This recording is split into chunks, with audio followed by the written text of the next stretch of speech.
Antibiotics have saved lives in numerous cases, but they can also wreak havoc on your gut, your mitochondria, and your immune system. And if you've ever taken a course of antibiotics and felt off afterwards, maybe you had new food sensitivities, fatigue, brain fog, or more immune problems or recurring infections, the reality is this: you weren't imagining those things. In today's episode, I'll be going through antibiotics, specifically where they're hidden. In fact, most people think, oh, antibiotics, they're only found in conventional medications and capsules. No, they're found in your food supply, like your dairy, your meat, your produce. They're found in hand sanitizers and soap. They're found all over the place. I'll be talking about how to avoid those. And if you've ever taken a prescription antibiotic anytime, especially in the last 5 years, there's been damage done to your gut and to many areas of your body, and you want to rebuild and heal those areas. I'll go through how to do that on today's show. Also, 3 years ago, I had antibiotics that helped save my life. However, I had major concerns on what it was going to do to my body. However, I was able to fully heal and recover. And so if you're a person wanting to know how to fully heal and recover from antibiotics, if you've ever taken them, even as a kid, I'll be going through how to do that and more on today's episode. Welcome to the Dr. Josh Ack Show.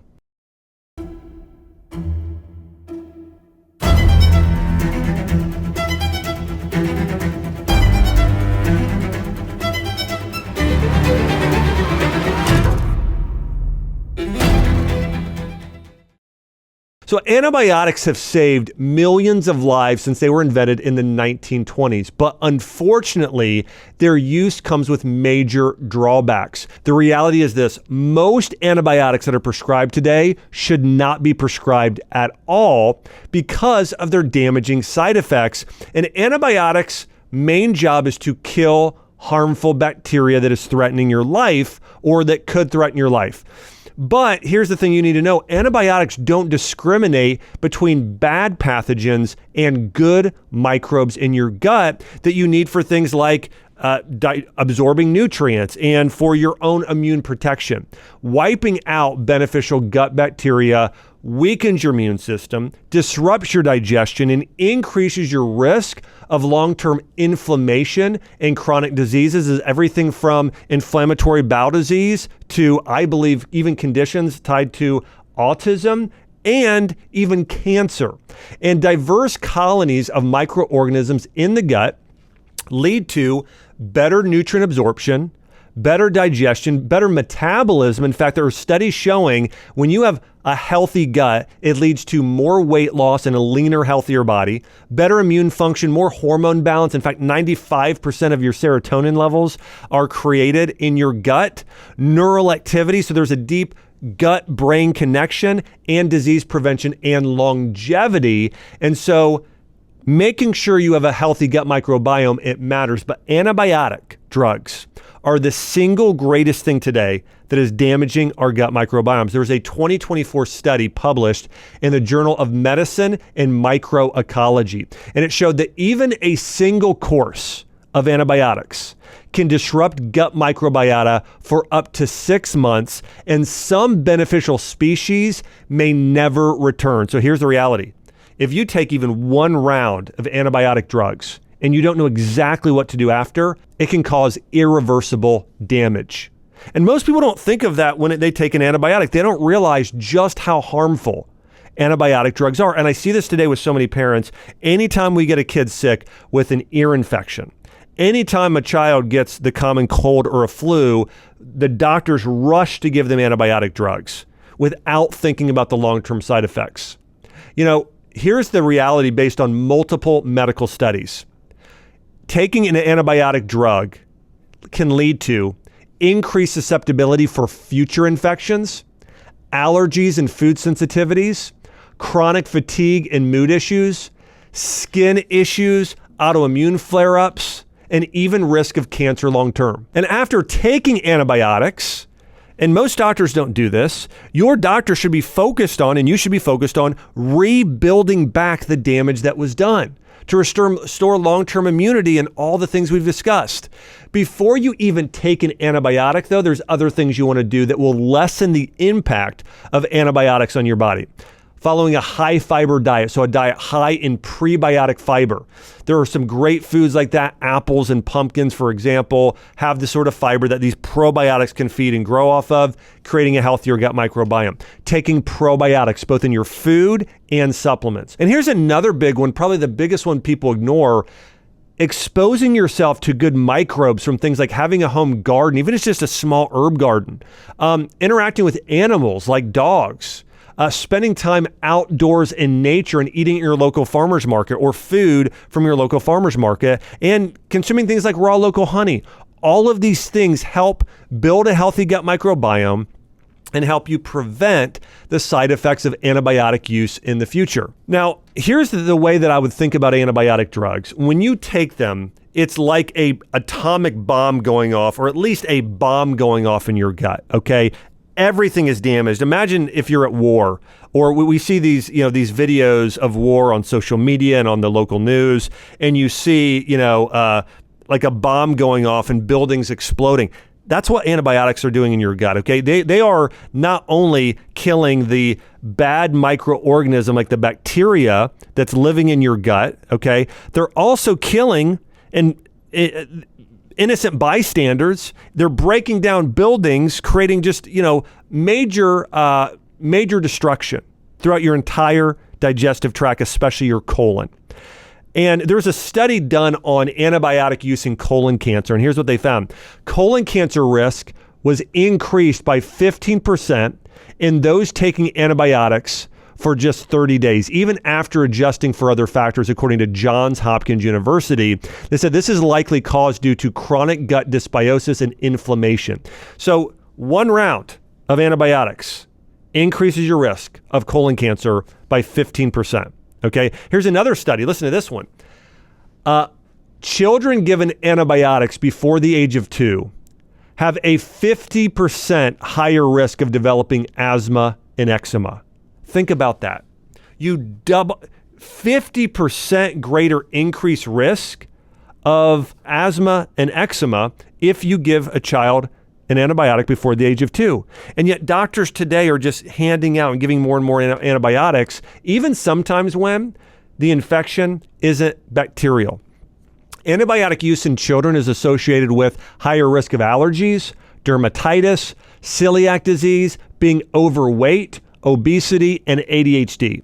And it's thought that antibiotics can shift the gut microbiome in ways that also influence neural development. This is also why I believe it can be tied to issues like autism in children. When I had my full-time practice here locally in Nashville, now I have a virtual practice, but when I had my local practice, I took care of so many kids who are on the autistic spectrum, and we saw really amazing results. But here's my point here. Every child I ever saw, for the most part, had some sort of GI issue or at least leaky gut. Okay, most of them had very noticeable digestive issues. Okay, and it was really there was this issue between the gut and the brain. It was that gut-brain connection. And here's what happened. It was a condition called leaky gut. Kids would often have taken maybe antibiotics or NSAIDs or something else like a shot or something that disrupted their immune system. But oftentimes these antibiotics and other things, they would disrupt the gut-brain connection. And what would happen, it would cause leaky gut. So then they would have things leaking into their bloodstream that shouldn't get in there. It could be undigested food proteins like gluten and casein. It could have been toxins, glyphosate, but they would leak through the bloodstream. And in often cases, the blood-brain barrier wasn't fully developed yet. And they would have gluten and casein act almost like opioids on the brain. And it would affect it over and over and over again, causing neural inflammation. And that would slow development. Okay, and antibiotics have been shown to impact neural brain, that's nervous system development in kids. So we see that connection there. And so you want to really proceed with caution. Now listen, again, there's a time and a place to take antibiotics. If you have a life-threatening infection, but a common cold, that's not life-threatening. Okay, an ear infection, that's not life-threatening in most cases. You can do natural antibiotics, oil of oregano, olive leaf extract, mullein oil, all kinds of things instead that are more gentle on the body, high-dose probiotics. Those things aren't being done. In the United States, nearly 70% of children aged less than 2 are exposed to antibiotics. Think about that. Nearly 70% of kids that are 2 years old and younger already exposed to antibiotics. At least 20 to 30% of antibiotics prescribed in primary care are thought to be inappropriate or unnecessary. Now, I want you to think about that number, okay? And this is from the medical establishment. They're saying around 20 to 30% of antibiotics should not be prescribed. I think that number is closer to 80%, okay? 70 to 80%. It's not 20 to 30, I can tell you this. It's so much higher than that. Okay, and this is them telling on themselves. Again, outside sources would tell you it's so much higher than that. So there was a CDC study, and they found that 70% of children who suffered with C. diff infection, that's an inflammation of the colon caused by a very specific type of bacteria called Clostridium difficile. Those kids who had C. diff, they all received numerous courses of antibiotics for things like respiratory infections, ear infections, and nose infections for 12 weeks before developing these infections. So here's what they found. Kids that had C. diff got that infection solely because they had taken an antibiotic drug for treating another type of infection. So here's what happens if you take an antibiotic.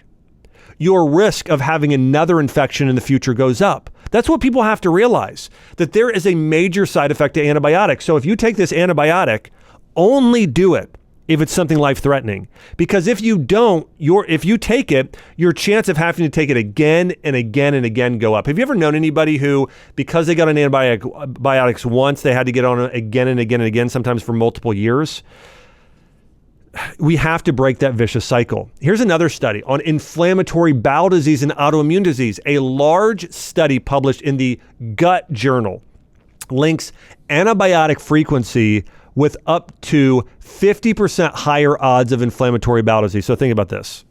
The more you use antibiotics, the greater chance you have of inflammatory bowel disease. Risk was highest in adults over 40 and it increased with the number of antibiotic courses taken and in the 1 to 2 years after the use. Okay, so we see this. If you take an antibiotic, your risk of autoimmune disease and inflammatory bowel disease go up tremendously.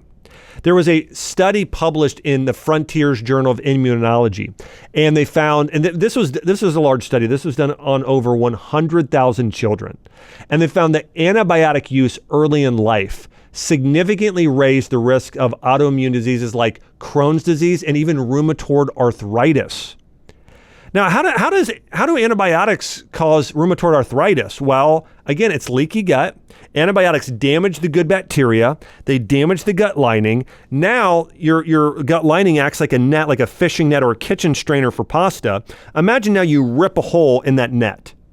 And now things are passing through that shouldn't be able to get into your bloodstream, okay? Again, gluten, casein, heavy metals, pesticides, just other things get into the bloodstream. Your body says, whoa, this shouldn't be here. It treats it like it's a pathogen, like an infection, causing loads of inflammation. And over time, that constant inflammation and immune response increases your risk of autoimmune illness because your body will start to say, well, okay, this isn't working. I've got to do something to finally fix the problem. So I'm not only going to attack these pathogens, I'm going to attack more things to try and limit these things that are in the bloodstream right now. Okay, so that's what happens and why leaky gut antibiotics cause leaky gut causes autoimmune disease, like rheumatoid arthritis. Antibiotic use in the first year of life was linked to a 33% increased risk of IBD. Listen to this one. Use of non-penicillin antibiotics between the ages of 1 and 3 was linked to a 95% higher risk of ulcerative colitis. Okay, and this is why today, this is one of the contributing factors today, along with there are other things too, I think, that contribute. But antibiotics are, I would call, one of the big 3 or big 5 things of why so many kids today have allergies, have asthma, have ADHD symptoms, are getting even cancer, kids being obese. There are numerous studies showing when you take an antibiotic, it actually causes you to gain weight and body fat, okay? And antibiotics, as I mentioned, are not just linked to those issues. They're also linked to migraine headaches, joint pain, hypothyroidism, a number of health problems.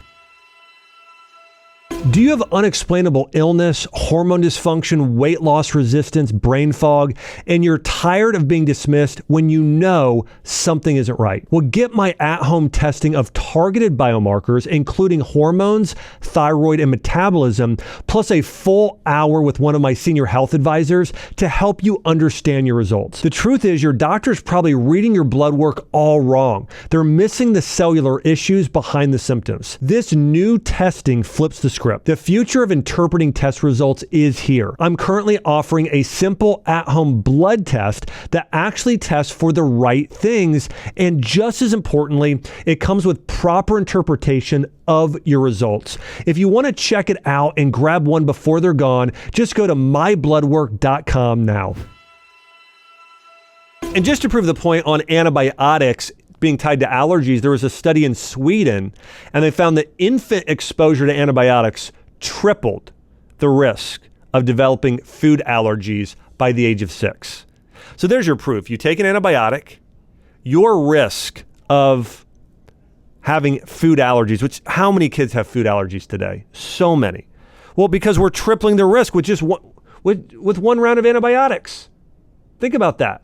So we have to be very, very careful when taking antibiotics, okay? Most people don't realize just how damaging these are to our gut microbiome. And there's also studies showing when you take an antibiotic, sometimes those bacteria, they're never replaced. You never recover these because some of these bacteria, you get passed on from your mom, you get passed on from your local environment where you were. And when you take an antibiotic, they're wiped out for good. Broad spectrum antibiotics like amoxicillin have been shown to reduce significant amounts of bacteria like bifidobacterium and lactobacilli in just one treatment. Again, these are crucial probiotics that are passed on from your mom when you were born vaginally, or sometimes even not, right? If we follow the right protocol of covering the child in the mother's good bacteria. Now, oftentimes people think that if you get an IV antibiotic, that doesn't damage your gut at all. It does some, but not as much. But here's the thing I want to mention. So there is a difference between taking an oral antibiotic and an IV antibiotic. An oral antibiotic will do much more damage to your gut microbiome. However, IV antibiotics will actually do more damage to your cells and your mitochondria, okay? So don't think I did an IV antibiotic, it's not going to damage my gut as much. It's not, but it's going to do more damage to your cells, specifically your mitochondria. So here's what people believe in the scientific community. Mitochondria are a type of bacteria. This means that antibiotics that target bacterial processes in the body often impair mitochondrial function. The mitochondria in your cell is so unique. Your mitochondria is what create ATP and cellular energy, which then gives all of your organs, including your brain and your heart and your digestive system, the energy they need to function properly. So when you damage your mitochondria, it's like your body has a battery. You are taking your entire battery and bringing it down. Antibiotics harm that. Now listen, I want to say this. Oral antibiotics damage both your gut and your mitochondria. Your gut even more, okay? Whereas oral antibiotics damage your gut some, but your mitochondria more, but they both damage both. And antibiotics reduce, again, this ATP production in your cells. And this is where you might notice if you've taken an antibiotic, and then after the year after, you might notice you're more tired. You might have some brain fog. Just increased exercise fatigue. Loss of mitochondrial function is directly tied to fatigue, low stamina, memory issues, insulin resistance as well. And this is one of the things that we rarely talk about in the medical community is how damaging antibiotics are to the mitochondria in our cells, and also how mitochondria are bacterial in nature. They can even operate in a way outside of the cell in certain instances. Now, there was a study published in the Science Translational Medicine Journal, and they found that antibiotics like Cipro, ampicillin, and kanamycin can damage mitochondria in human cells, producing excessive reactive oxygen species, something called ROS, and this oxidative stress causes DNA damage and lipid damage. So then what happens is it not only damages your mitochondria in your cells, which is responsible for your body's energy, it also damages the cell membrane of your cell. Okay, so you damage that cell membrane. Now it affects oxygen getting into the cell and nutrients getting in the cell and toxins getting out of your cell. Okay, and when you damage the DNA as well, that's tied to the nucleus. Now even how your cells are run, that also then impacts and turns on an epigenetic switch. So that can turn on certain genes like breast cancer genes and other genes that you don't want turned on, okay? So many things happen at the cellular level when it comes to antibiotics, damaging the mitochondria, the nucleus, and even the cell membrane. One other thing they found in some of these studies is that glutathione depletion is another concern. Glutathione is your body's master antioxidant. Studies show that certain antibiotics like Cipro reduce glutathione levels and other antioxidants, and that leaves your cells more vulnerable to oxidative stress and inflammation. I mean, think about why we talked about this. When somebody takes an antibiotic, they never think, oh, my chance of cancer goes up dramatically, right? But think about this. 70% of your immune system lives in your gut with the good bacteria, okay? You damage the good bacteria, and now you're damaging your cell, your mitochondria, which affects fighting cancer, your cell membrane, which affects your health in fighting cancer. So you're damaging all those areas. Of course, your chance of cancer goes up when that happens. There's another study that found that one type of antibiotic, fluoroquinolone, it's an antibiotic typically used for urinary tract infections in women, significantly increased oxidative stress. And there was a sharp drop in an antioxidant, probably the second most important in your body, called superoxide dismutase, and glutathione as well. And by day 5 of treatment, plasma antioxidant status dropped by 77.6% with Cipro and 50.5% with levofloxacin. Okay, so you can see it. Think about this. Your antioxidant levels in your blood drop by 77% when you take one round of an antibiotic. So most people, again, and here's the thing I want to tell you. Listen, I had to take an antibiotic because my life was threatened. I didn't want to take an antibiotic. So listen, there is a time, and again, my infection was by my spinal cord. I had an abscess there, was in my bone. So my L5 vertebra was infected and my entire disc. So it was the first time I had to take an antibiotic since I got my wisdom teeth removed when I was a senior in high school going into freshman year of college, since I was like 18 or 19 years old, okay? And I was like 41. So I'm talking about 20 plus years. So I do everything I can to avoid them. Sometimes there's a time and a place, but only if your life is threatened. Elaine Gottschall, she's the author of a book called Breaking the Vicious Cycle. And Elaine's daughter was diagnosed with ulcerative colitis and put on repeated courses of antibiotics. And her symptoms worsened despite this treatment. And Gottschall turned to Dr. Sidney Haas, who introduced her to something called the specific carbohydrate diet. This is a diet focused on removing fermentable sugars and feeding beneficial gut microbes. Her daughter fully recovered using this supportive diet, which has since helped thousands of people with irritable bowel disease and antibiotic-associated gut damage. This diet, it's very similar to like a GAPS diet or even just a traditional diet. It's mostly, and it has a lot of inspiration from a Chinese medicine diet as well, or even roots to a biblical diet. It's really eating mostly soups, okay?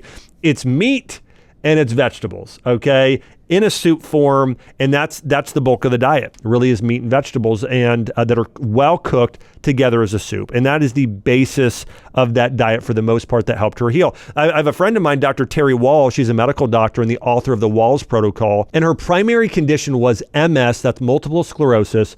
Dr. Walls discussed in her work, and when I interviewed her on my show once, how frequent antibiotic use in early life, she believes that was her greatest contributor to leaky gut and immune dysregulation that led to MS.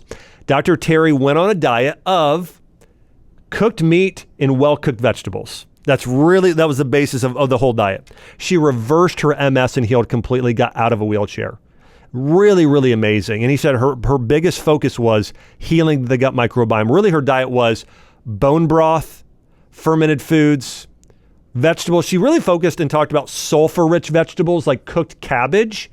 And then she also focused on mitochondrial support with things like methylated B vitamins and certain types of antioxidants. And that's how she reversed her MS. I have so many colleagues in the medical community and friends of mine like Dr. Mark Hyman, Dr. Will Cole, Dr. Stephen Gundry, Dr. David Perlmutter. So many of these doctors who have continued to speak out against the overuse of antibiotic drugs. Mark Hyman in particular has talked a lot about candida overgrowth with prolonged antibiotic use and the side effects there.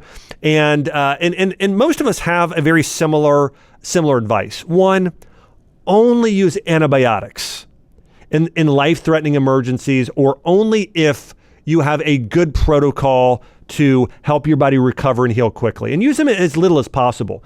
Now, I know that there are some doctors, I'm thinking of a couple in my mind, and they will still use antibiotics if somebody has a very, very severe infection. I'll give you an example. I have a couple friends of mine, I've seen Dr. Gabrielle Lyons mention this. I've seen Dr. Gazzagoli. These are really good integrative doctors. And where I recommend them less than probably they even do, if they have a patient that has Lyme disease or, certain types of just, GI infections, they will recommend some traditional antibiotics in doing a round of those.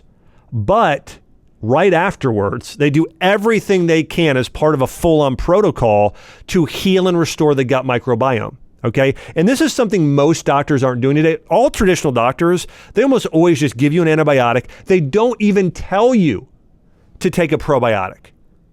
If a doctor ever prescribes an antibiotic, with that same prescription right afterwards, they should be handing you a prescription for a high-dose probiotic and a dietary plan to rebuild back your gut and all the other things and deficiencies that are created when you take an antibiotic drug. Now, I want to share with you my exact protocol. Listen, with my life-threatening spine infection, the doctor told me I would likely need to be on antibiotics for 3 months straight. Think about all the things I just talked about. And then I was told I would need to be on antibiotics for 3 months.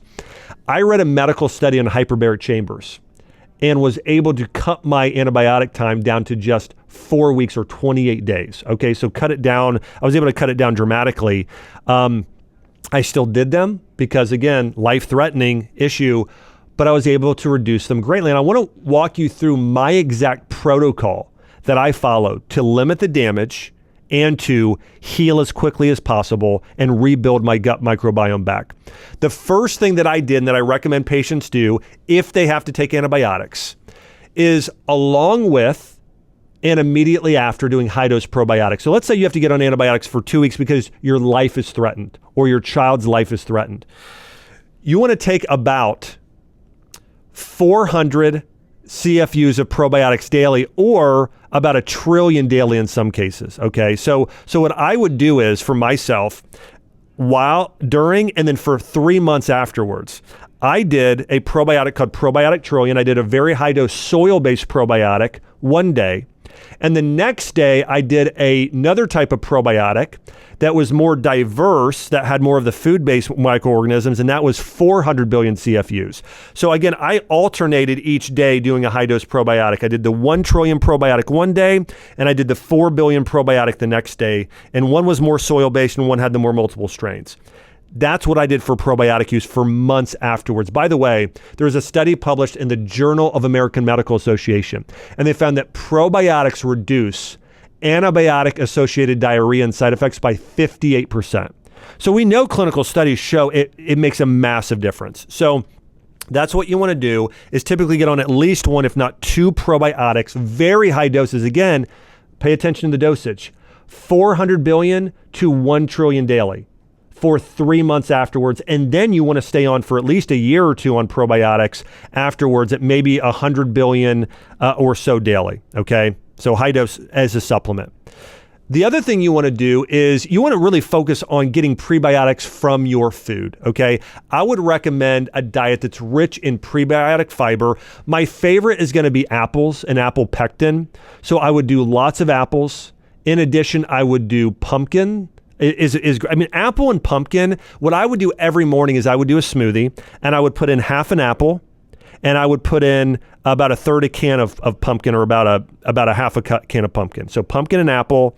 along with water in there. And then I also used an herb called Triphala, which is a berry blend that's a good prebiotic as well. I would put that in there.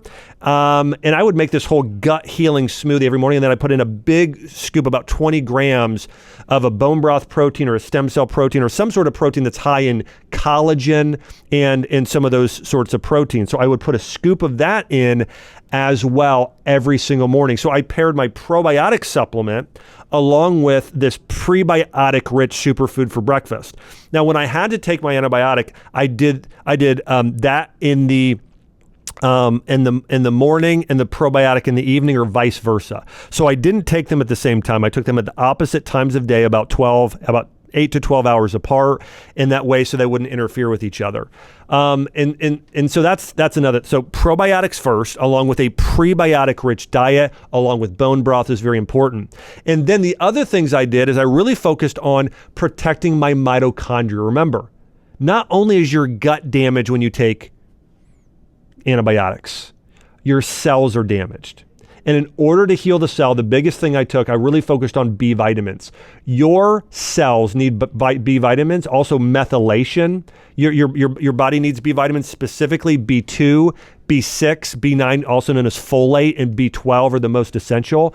But I took a methylated B vitamin. I took actually a double dose. I would take 2 capsules in the morning and 2 capsules in the evening. I also took a glandular supplement, to support getting more of these B vitamins and a number of nutrients. And so I took a multi-organ supplement. I also took magnesium, 400 milligrams a day, to support with my gut recovery and support the mitochondria. I then took a liposomal glutathione supplement, or N-acetylcysteine, to support those glutathione levels that can be depleted. Now, I also did more. Listen, I did everything I could. I took an omega-3, I took CoQ10, but those are the things I did along with the probiotics in order to heal my gut. Now, I also had a time where I wanted to help my body detox and support my gut lining. And so I did some clay, about a teaspoon of liquid clay a day, to bind to some of the toxins in my gut and help flush them out. So I did that while I was taking antibiotics and for about a week afterwards. And I would also sometimes add in a little bit of slippery elm or licorice root because that helps soothe the gut lining. And I would do that as well. And then one of the last things I want to mention here, I did something called Fecal microbiota capsules. Okay. So I found a donor, an organization where I could get the healthy fecal matter, that's right, poop of another individual. Because here's what happens when you take an antibiotic, your gut is really wiped out. What is the thing that is going to be the highest in probiotics that is going to truly help take residence and help heal your gut? It's actually the fecal matter of other individuals. And I wrote about this. I wrote about this so many years ago in a book I wrote called Eat Dirt. And there were patients with C. difficile, that type of bacteria. When it's overgrown, this is the number one way to help cure that and heal that type of infection. So if somebody has chronic infections and really a weak or damaged gut microbiome, doing FMT, fecal microbiota transplant therapy, where you take the oral capsules of fecal matter of healthy tested individuals. So what they do is they go and test the poop of healthy individuals, and they make sure there's no viruses, no parasites, that it is just teeming with good bacteria. And these are people that have never taken an antibiotic in their life. And they tend to be younger individuals. And they take those, they freeze them, you consume them, and they don't open up because of the capsules until they actually get into your colon. And those open up and help repopulate the good bacteria in your gut. Now, here's what they found after using this therapy after doing 15 studies done on 763 patients.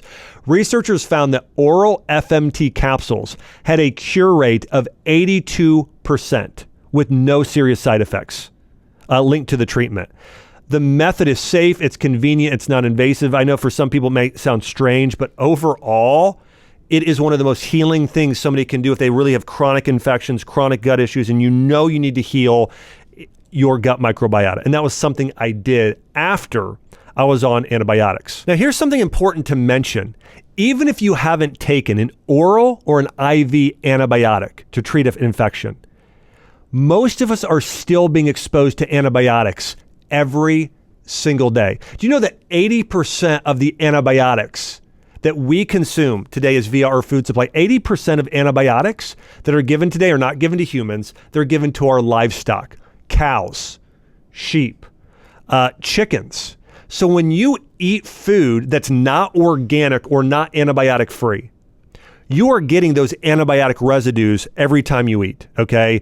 You're getting antibiotics every time you walk into a store and people are using, sanitizers everywhere. We're using high doses of chlorine and other chemicals to spray our food supply. There are antibiotics everywhere. And it got even worse after COVID. And so just know this, even if you haven't taken oral antibiotic, sometimes there are just major, major benefits of going and focusing on healing your gut microbiome following this protocol, because we're exposed to these antibiotics, even though we don't consciously take an antibiotic drug. We're still getting them via our environment on a regular basis. And there's many things that also act as antibiotics. Roundup or glyphosate that's found in our food supply, that acts as an antibiotic. Heavy metals. I mean, there are numerous things that act as antibiotics. Sugar causes, of course, bad microbial overgrowth, which then can crowd out good bacteria in your gut. So you want to do everything you can. And I've almost never taken care of a patient with autism. I've almost never taken care of a patient with autoimmune disease that didn't have some level of microbiota illness, some level of where their gut bacteria was off or it wasn't depleted. And so if you're struggling with any sort of neurological issue, any sort of autoimmune issue, a weakened immune system, cancer, you likely want to do everything you can to support and heal your gut, because as Hippocrates said over 2,000 years ago, all disease begins in the gut. So if you want to heal, all healing begins in the gut, right? And so we want to focus on doing that by limiting our exposure to these chemicals, eating more organic, eating more local. Here's another big thing that I really did to help heal my gut. I started gardening. Even just a little garden in our backyard, an herb garden, growing things like zucchini and green beans and tomatoes and cucumbers, bell peppers on a regular basis, just growing a lot of this food on my own, just getting my hands in the soil in my backyard and spending more time outside. That's very healing for your gut microbiome as well. Now, a lot of economists are saying a recession may be on the horizon, and that's why I believe now is the time to take steps towards protecting your financial health, just like you would protect your physical health. Historically, during economic uncertainty, gold and silver have doubled or more in value. I want to tell you that personally, I've always been a believer in biblical wealth. The Bible talks about us having things like land and gold and silver and livestock to support ourselves economically. And I remember even my dad, when I was young, I remember being 8 years old, my dad actually gave me my first piece of silver, because he always believed in diversifying, and it really always served our family. Now today, when buying gold, I personally trust Preserve Gold. And right now they're offering a free wealth protection guide. You can actually get this guide. You just need to text AXE to 50505 or visit preservegold.com/AXE. Now I want to walk you through a very precise post-antibiotic diet. Here's what we need to eat. Number one, we already talked about this a little bit, but you need to consume a lot of prebiotics. Apples, pumpkin, Jerusalem artichoke, chicory root, but everything you can to get a lot of these easily digestible. Blueberries would be on that list as well. Steamed vegetables would be on there, but you want to get a lot of this prebiotic fiber, and you can take a fiber supplement like psyllium, or like an organic psyllium or acacia fiber. I really like apple pectin though a lot. It's probably my favorite. Apples are just an amazing form of fiber. Also have anti-cancer properties in pectin. So really good there. Add in some fermented foods like some sauerkraut, some goat's milk kefir, some sheep milk yogurt, some of that. I will say this, if you've got a lot of dampness or you notice a coating on your tongue, you have to be careful with the yogurt. Adding a lot of ginger to it and cinnamon help reduce that effect. Okay, I'm talking about a lot of ginger and cinnamon, like a teaspoon of pumpkin pie spice with a fourth a teaspoon of ginger, or a lot of ginger tea. That will help reduce some of the side effects of maybe, because dairy can be a little dampening to the body and that can increase candida. But if you add a lot of ginger to it and cinnamon, it lessens that effect. But if you may not have that issue at all, but if you do, that's a solution there. Anti-inflammatory plants, I mentioned ginger and licorice root.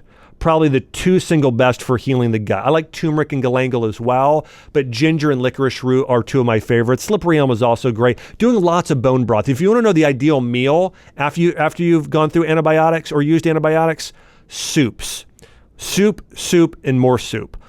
Getting more omega-3s. Wild-caught salmon is a great thing to eat. Specifically blueberries, as I mentioned. Figs can be really good as well. Olives to help reduce inflammation, so extra virgin olive oil. And there's one more supplement I do want to mention, L-glutamine powder, 5 grams once to twice daily. Your gut lining uses glutamine to help repair itself. You find a little bit in bone broth, but glutamine just as a powder is great as well. Here's what my diet looked like. For breakfast, I did a smoothie that included pumpkin and apple. I might add a little bit of fiber like acacia or psyllium or pectin, about another 5 grams. And then I would do lots of water in there, and then I would do protein. I did a little bit of a plant-based protein from pumpkin seeds. And then I also did a protein powder from, as I mentioned, a bone broth-based protein powder as well. And so that's what I did for breakfast there. And then for lunch, I would do a big thing of soup. It might be like a classic chicken vegetable soup with celery and carrots and chicken broth. And for dinner, I might do something like a grass-fed burger and a double serving of steamed vegetables or sauteed vegetables in coconut oil with some sea salt or extra virgin olive oil. And then maybe sweet potato on occasion too, a little bit of that, or in some blueberries here and there. But that was my diet. And that's what your diet should be like if you're looking to heal and repair the gut microbiome. The things you want to avoid, sugar. Sugar is really going to feed the overgrowth of yeast and bad bacteria. You also want to avoid conventional grains and gluten, of course, seed oils, processed foods, all these things that inflame the gut. Even alcohol is really hard on the cell in the mitochondria and isn't good for the gut lining. So the reality is this. Number one, avoid antibiotics at all costs. And you can do that by using, number 2 here, more herbs that have antibiotic properties, like oil of oregano, like thyme, like pau d'arco, like olive leaf extract. Okay, there's a lot of great ones there that have antibiotic properties that you can utilize. Okay, so that's number 2. Number 3, eat a diet daily to just build up your gut microbiome so your immune system is strong and you can prevent having issues in the future, right? A lot of those supplements I mentioned, probiotics, taking those daily is number 1. We also know that zinc is critical for your immune system and repair. I would add that as well to that supplement stack, taking about 30 milligrams of zinc a day, vitamin D, long-term, just to help build your immune system as well. I did a lot of sunbathing in order to heal as well. That's something you want to consider. And then again, listen, if you have to get on antibiotics, follow that supplement plan I talked about. The very high dose probiotics, taking 2 different probiotics, doing the L-glutamine powder, doing magnesium, methylated B vitamins, doing that is going to be very, very helpful. If you follow that protocol I just laid out for you, it's going to help heal your gut in such a tremendous way and prevent needing a lot of these things like antibiotics in the future. But here's the reality. You don't have to shrug off the aftermath of antibiotics and just believe that you're going to have to live with GI problems the rest of your life. Your body has an incredible capacity to heal using diet, probiotics, prebiotics, fiber, and the right supplements to help build your gut and your cells like your mitochondria.